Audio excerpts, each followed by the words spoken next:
Hello, my name is Elena. Hello, my name is Amanda.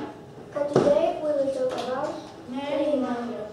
Norma Jean Martenson, also known as Marilyn Monroe, was an actress, model, singer, and producer of 50s. She was born on 1st of June in 1926 in Los Angeles, California, and died on 5th of August in 1962. actress career.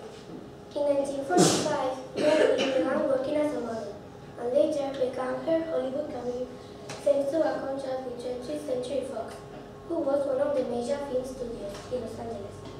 Then began to interpret more than important roles, including starring in movies great successes.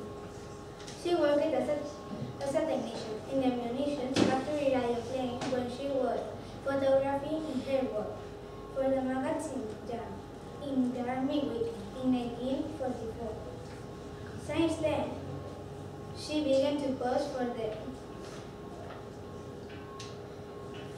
many magazines. In 1945, Marilyn began to pose, working as a famous model. Personal life. Marilyn married 3 times. How many lovers and acquaintances talk about their iron fragility and their solitary way of being. The first husband was James Dougherty. They married in 1942. The second husband was Joe DiMaggio. They married in 1954. The third husband was Miller. They married in 1955. Thanks for your attention.